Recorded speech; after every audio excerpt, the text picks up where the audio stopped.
dude, it's going everywhere. Picked up this transmission and the guy didn't drain it, I guess. So I drove the back way home down like dirt roads, and the entire bed of my truck is full of fluids. And unfortunately, I did not park back here on the dirt last night. I parked on the driveway, so all this dripped all over my driveway. Make sure your transmission there, whatever you just bought, make sure it's drained before you put it in the bed of your truck and drive an hour and a half down a back road. So welcome back to the channel, guys. I hope you guys are all having a great day. This is the second take at starting this video right here. The last one didn't go as planned. Poo soup. Poo soup for lunch, boys. I paused everything, I sourced the transmission, I did a bunch of stuff, and I got it, and we're back making the same progress instead of just filling you guys in with just junk.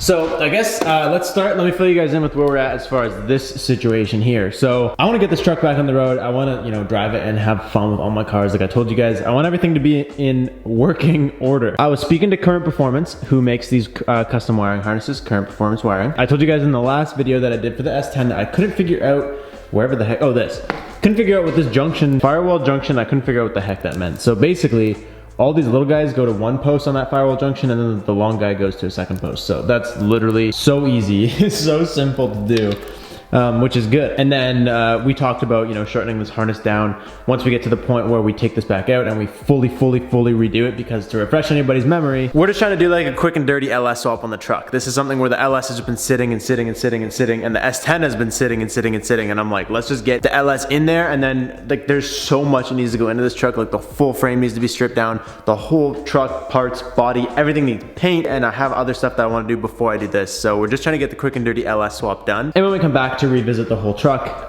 Current Performance Wiring will shorten this harness or build us a brand new harness, whatever the case is. We were going to put this transmission on. This is a turbo 350 transmission, or TH350. This thing is apparently fully built on the inside. It's supposed to be built.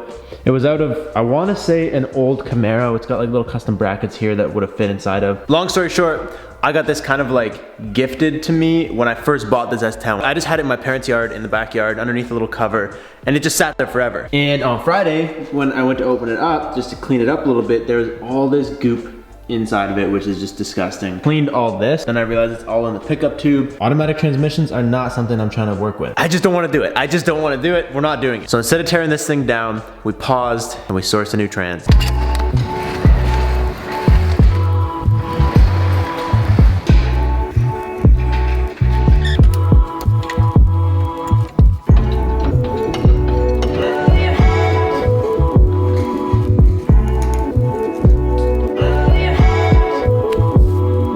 This thing just happens to be the most controversial transmission I've literally ever talked about. I posted on Instagram that we were getting this, and so many people were like, yeah, nice. Other people were like, bad idea. You guys know I'm not like a massive truck guy. I love trucks, but I don't know as much as I know about cars. I can tell you that this transmission is from like a 2002 Silverado. It's a two-wheel drive. A lot of the problems that I heard of 4L60Es having come from like transfer case overheating, four-wheel drive, that kind of stuff. So this thing being two-wheel drive, we should be able to avoid tons of the problems that a lot of people complain about. And it's a 4L60E, which will actually plug right into this harness, because this is the newer generation of transmissions. I believe they became a 4L80 or 85 or something. Now, the guy that took this out butched this a little bit, but to be honest, it's gonna be okay. That's really the only issue I can see on it. We also got some other parts that I unboxed for you guys in the last video. The most annoying one now is this piece, because we waited like a month to get this. It sort of adapts this trans to this engine, and of course we're not using it now, so I could have just gone ahead and bought this forever ago, and we could probably already have this truck running, but hey.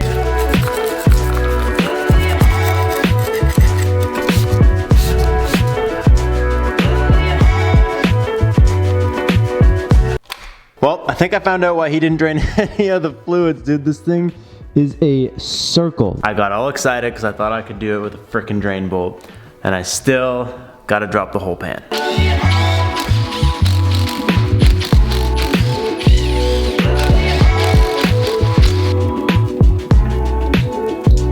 Everything under here is nice and shiny and coated in some good transmission fluid. Oh yeah, that looks like it needs a nice change, dude. Oh, made a mess. One thing I don't have today is a new filter. So I told you guys I don't know a whole lot about trucks and truck transmissions and stuff, so I went to buy one of these filters and there was options. And one thing that I absolutely hate is options when you don't know which one you need. So instead of just buying one randomly hoping it was the right one, I figured I'll just yank this one off. I got it down right now. Actually, it looks like they all look pretty much the same. So I can yank a part number off this. I'll load one of those up.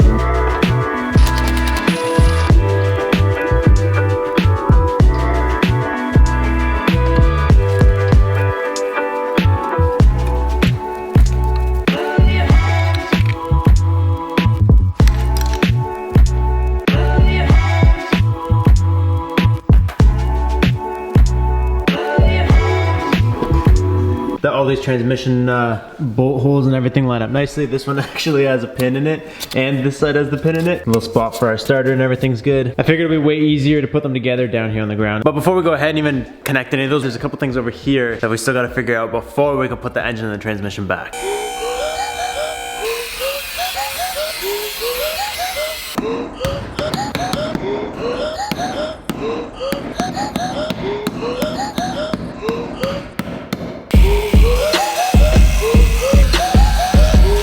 Alright, check this out. This isn't the most like beautiful, I guess I would say, fix, but this is the most strong thing I could come up with. So when I cut all this out, basically it already had openings. Like there's already holes here. It wasn't like a perfectly sealed off thing, so I'm not trying to get it perfectly sealed off. I'm just trying to make it a little bit stronger because we took away like a back faceplate here. One day when we boost it, this truck is gonna need frame reinforcements all up and down this place. I'm thinking we'll probably end up just getting something made for there and reinforcing the rest of the frame. And it also, like, look at the frame, dude. It needs to be cleaned up. This is not perfect. This is not a perfect truck. I'm not pretending it is. So doing $1 million job here, I just don't feel like is gonna serve us any good. I found the thickest piece I could find, and it happened to be a 90. It's even thicker than what came off of here, so that's good. It means it'll be super structural. And what I did was I just cut it down, like notched the little corner and stuff there, so it'll fit kind of in this corner, and I can just like weld it down there. Oh, weld it up on the top there. Essentially just give a little bit of strength to the sides and the front piece, so I'll do one on each side. Just those two alone should be stronger than like a full faceplate across the whole back of it. I do love this truck, but I do know that it's haggard. So down the road, if we decide to ball out on this thing and go full send, then we'll get like some full custom stuff done. The whole frame will be like acid dipped, and it's gonna be sick. We're not doing it now though.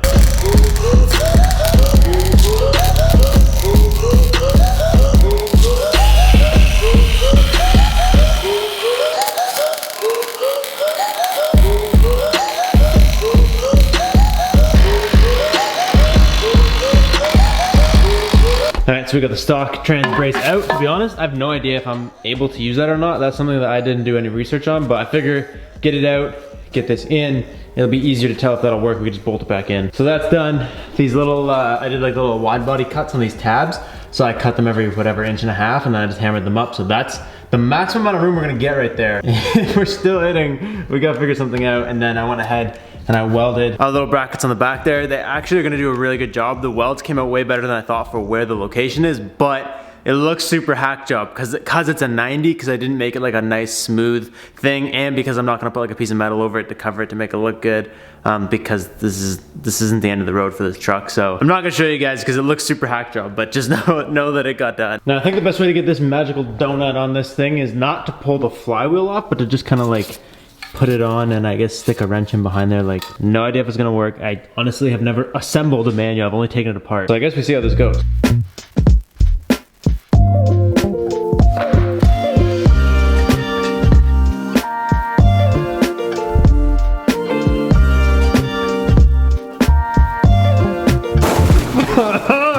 Dude, I was so damn close. Look what my dumbass did. Bro, this day just doesn't quit getting messy. It's everywhere. And I'm literally just ran out of my like soaky uppy shoppy rag things. Dude, are you kidding me? I freaking go move it this way so that I have room to put this thing on, and when I dropped it down, I dropped it on the pan. The pan gurped and spilled most of the fluids on the floor. What a waste of time that was. I'm having no fun. This guy is the culprit for all of this fun that I'm not having. I got these bolts as tight as physically possible, and I brake cleaned the crap out of this, so hopefully there's no more fluids making a mess up inside of this bell housing once this is all together.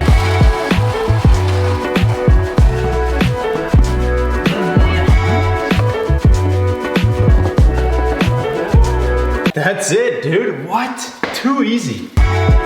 I get this question from you guys all the time saying, Robbie, how did you learn what you know? Like, how do you have the abilities that you have? What did you do in your past? Where did you go to school? This is my school. I learn every single time I'm making a YouTube video and I share with you guys. And a lot of people give me heat for that because I make mistakes. But my favorite part is something where right now where I get to show you guys a mistake I made. So yesterday I messed up and it actually wasn't bad. And I like to do this stuff just to show you guys that like, yo, you make mistakes, it's cool. Learn from it, keep going. So the way you guys saw me assembling this yesterday was how you would assemble a manual transmission. I've assembled many manual transmissions. This one was confusing. It didn't go right. I wasn't liking it. The whole process sucked. And I found out I actually did it completely wrong. So I was telling you guys it was super hard to get the bolts on and get a wrench in there and tighten it all down.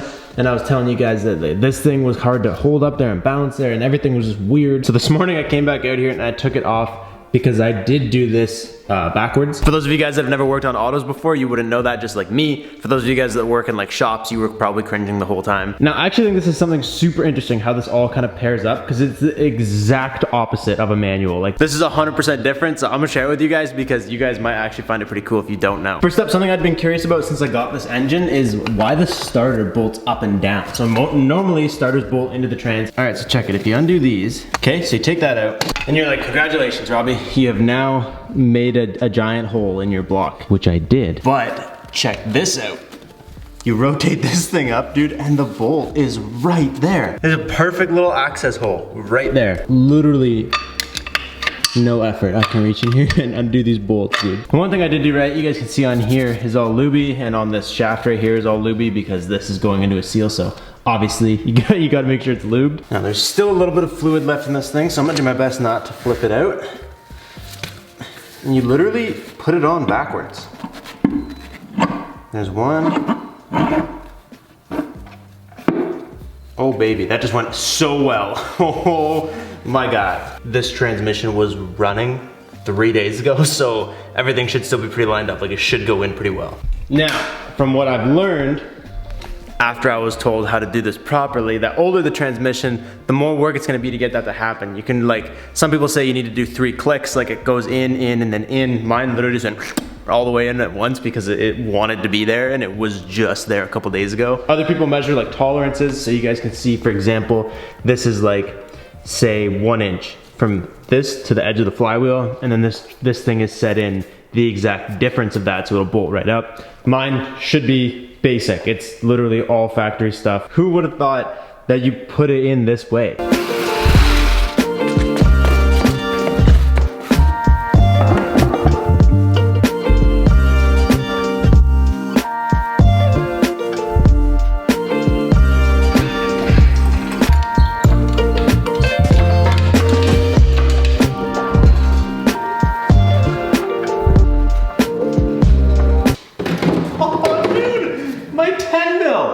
I've been looking for this everywhere.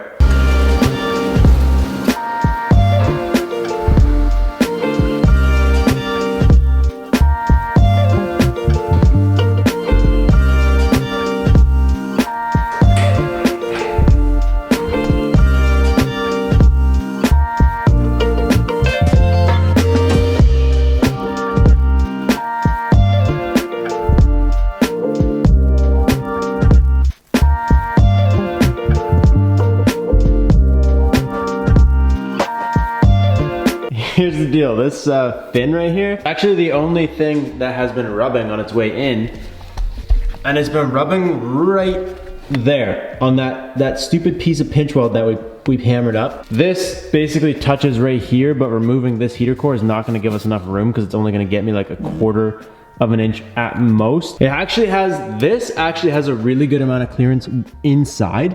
It's literally just hitting there, but the problem is that this drops off pretty immediate and it'll clear this nice, but for me to get these bolts on, I have no idea how I would do that. Like I actually don't think I could get the bolts on with the engine in there, and then if I put the trans up to it, which is a problem a lot of people seem to have. A lot of people do different stuff, cutting things and modifying things and whatever. I'm literally closer than anybody I've seen on any of the videos though. My oil pan is sitting right here, dude. I'm like 1 inch out. I just watched a couple of videos and people were stuck like here. People had to clear like massive amounts of room. I'm too close to call it quits. I'm too close. Look, you can see it, even if you look down here, you can see right here, That little spot is where it's rubbing. So and this starts sloping right here. Not even at the back. So I literally just need to get that.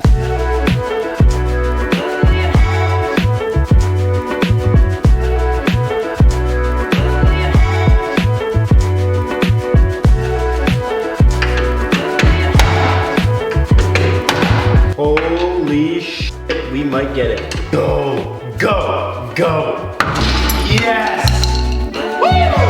Woo! It is 3:06 and I got a Snapchat. I have so much back pain. I'm actually really proud of how I did this because I didn't have to damage anything. So if you guys can get it really close like I did, what I did was between, I can't believe it's in, down there at the bottom of the oil pan, there's like that little tab that sticks out. What I did was I was wedging my screwdriver and like all these little things. I have like 20 of these on the floor because I just kept funneling them in there and I just got bigger and bigger and bigger. And I was wedging them between that like structural fin and the frame, and it just kept inching it back, and I'm sure it dented stuff. Like you can see right here, there's like a little bit of a dent right there. If you're going for showy, you're gonna have to figure it out, but I can't believe I got it in. This has been such a long day, dude. I am exhausted. It was like 3 something. Last time I checked in with you guys, it took me that long just to get the motor mounts in. Dude, something happened. When you put the trans on, I got like chest cramps. You look down at the engine, it's sitting, if it was supposed to be parallel with the front, it's like this. And I can't figure out why. It was mainly a struggle just trying to get these bolts and the engine mounts. Took me so long. They were both in there when I pulled it out yesterday. So I knew they went in there, but I think the transmission is putting weight weirdly. It's like twisting the engine almost, not just pulling it backwards. I just got the second one in 30 seconds before I picked up the camera. It was a fight, a big fight. Dude, look at the block, man. I feel like we took so many steps forwards, but at the same time, it looks like we went backwards because it's naked and you can't see the trans. I told myself, once I got the engine in there, I'll call it quits for the day. I'm exhausted, dude, I'm hurting. We gotta get a couple things in like that filter and stuff before we can start it, obviously. I'm just gonna keep knocking stuff out as much as I can every day till we get these cars on the road. I'm tired. I'm gonna go inside. Might have a coffee. I'll catch you guys later. Peace out. Stay committed.